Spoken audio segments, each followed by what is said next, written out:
It doesn't happen often that history is made by a man's choice of a bed.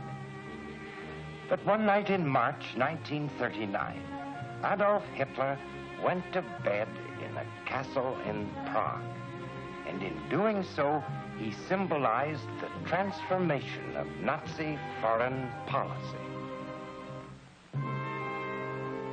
Prague was the capital of a non-Germanic nation. Previously, the basis of Hitler's policy had been to unite Germans. When Hitler went to bed in Prague, German policy was already one of conquest.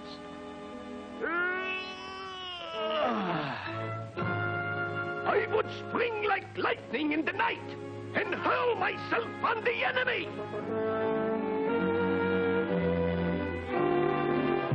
Where would Hitler want to sleep next? In Warsaw? In Bucharest? In Athens? London and Paris pitifully buried their hopes of appeasement. Chamberlain promised British support to Poland, Romania, and Greece if their independence was threatened. Hitler answered by tearing up the Treaty of Friendship he had signed with Chamberlain at Munich. He also tore up his non-aggression pact with Poland. In May, he signed a military alliance with Italy, though it wasn't disclosed at the time that he promised Mussolini there would be no war before 1942. When we shake hands, it is the handshake of men of honor.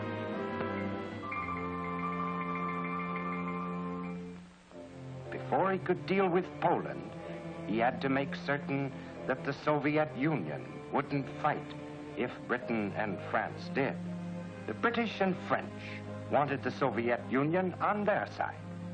But Stalin didn't believe them when they said they would fight over Poland. He wanted security against attack, which to him meant bases in Finland and the Baltic states, and the right to occupy their territory in a crisis. But Hitler was ready to pay Stalin's price. In August 1939, the deal was made. Hitler and Stalin publicly ate 10 years of words of hatred. Heil Hitler! Comrade!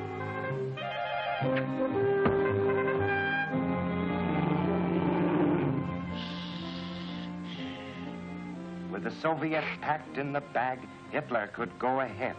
If he could get Danzig without a war and cut through the Polish corridor, he would command Poland's outlet to the sea. That was enough to suffocate the country into submission. Till September 1st, Hitler tried to see what he could get by pressure politics. Poland, however, refused to put the noose around its neck. And on September 1st, the German machine of destruction crossed the Polish frontier.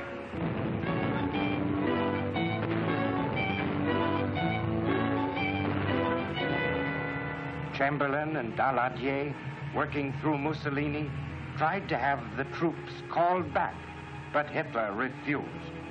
On September 3rd, first Britain, then France declared war. Nobody had known the striking power and speed of the German Panzer Division. The Germans had a perfect spy system in Poland. They knew where every airport lay.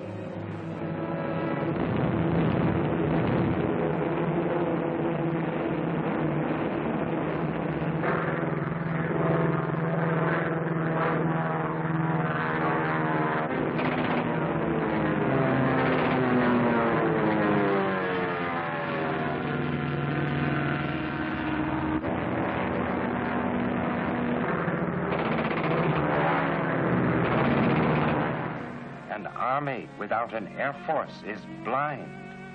Poland's defenders, after the first days, had to fight without eyes. Poland was pierced and carved by rushing German knives. Two of them cut across the corridor, one from Pomerania, one from East Prussia. Another cut down toward Warsaw from East Prussia. Another stabbed in toward the industrial area. Another drove through Slovakia onto Krakow. The drives from the north and the south were flanking movements to force the Polish defending army on the West Front to retire. But the swiftly advancing motorized divisions slashed through the Polish forces deep into the country. They destroyed communications behind the lines.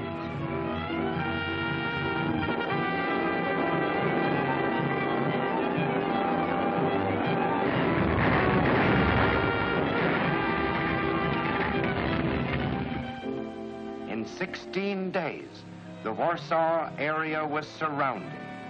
Poland's one chance to prolong the struggle lay in establishing a line that could be held in eastern Poland on the Bug River.